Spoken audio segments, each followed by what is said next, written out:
When you think about the United States, you probably think of one of the most advanced healthcare systems in the world. But here's the thing. When it comes to having a baby, a totally different and frankly, a pretty shocking picture emerges. For new mothers, and especially for Black mothers, it's become a dangerous place to give birth.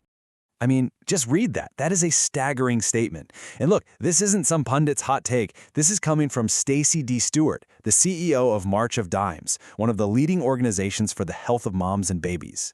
She's saying the U.S. is the most dangerous developed nation to give birth in. Wow. So the big question is, how can this possibly be? In a country with so much wealth and so many resources, how did we end up here? We're going to unpack that. And we're going to go from these huge, mind-boggling statistics to a story that is deeply, deeply personal. To really understand the human cost behind these numbers, you have to hear the journey of Angelina Spicer. She's an amazing comedian, a powerful activist, and a mother whose experience took a turn that absolutely nobody, least of all her, ever saw coming.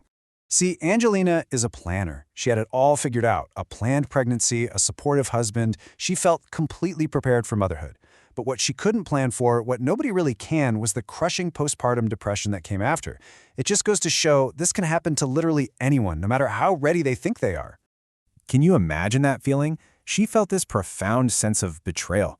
The reality of her postpartum experience was just so wildly different from the rosy picture she'd been given by, well, everyone, society, her friends, even her own doctors.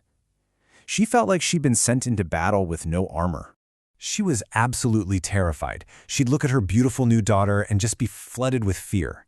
And that fear, mixed with no sleep and these intrusive thoughts she didn't even have a name for, it all made her feel like she was failing at the most important job of her life.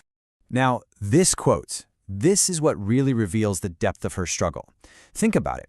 Most people would be horrified if a therapist suggested a psychiatric facility. But for Angelina, it was a lifeline. It was permission to finally get the help she was so desperate for. It wasn't scary. It was a relief. And here's the thing. Angelina's story isn't just a personal tragedy. It's a symptom of a much, much bigger problem.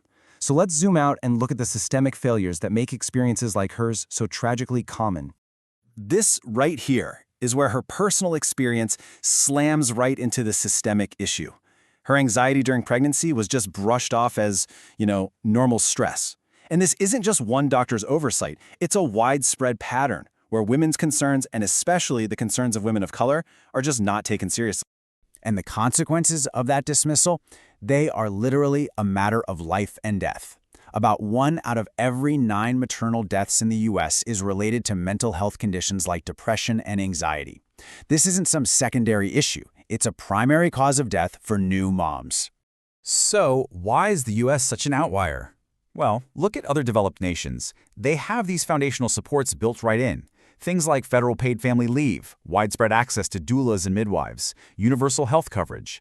But in the U.S., our system is just riddled with gaps, leaving moms to navigate this confusing, inconsistent patchwork of support, if they can find it at all. And for Black mothers, those gaps become a giant chasm. They face the added, heavy burden of systemic racism. We're talking about implicit bias from doctors who don't even know they have it, the constant dismissal of their pain, and the physiological impact of something called weathering. That's the scientific term for how the chronic stress of discrimination literally wears down your physical health over time. But this is not a story without hope. Not at all. In response to this crisis, a powerful movement is rising up. It's led by advocates like Angelina Spicer, and it's called the #postpartum revolution. And their goal is to fight back on every single front. So, what's the game plan? It's kind of a brilliant 3-pronged attack. First, they're using storytelling and comedy to smash the stigma. Second, they're taking those stories straight to the lawmakers to push for real policy change. And third, they're training healthcare providers to recognize and dismantle their own biases. And we're not just talking about abstract ideas here. These are concrete actions. They are pushing for major federal laws like the Omnibus Act, which tackles everything from mental health to workforce diversity. They're trying to make mental health screenings mandatory, and they're rolling out implicit bias training to thousands of healthcare workers. This is real change in motion. What's so unique and powerful about Angelina's approach is her use of comedy. It's her secret weapon. It just disarms people. It takes this heavy, terrifying topic like postpartum depression and makes it something we can actually talk about, maybe even laugh about and relate to.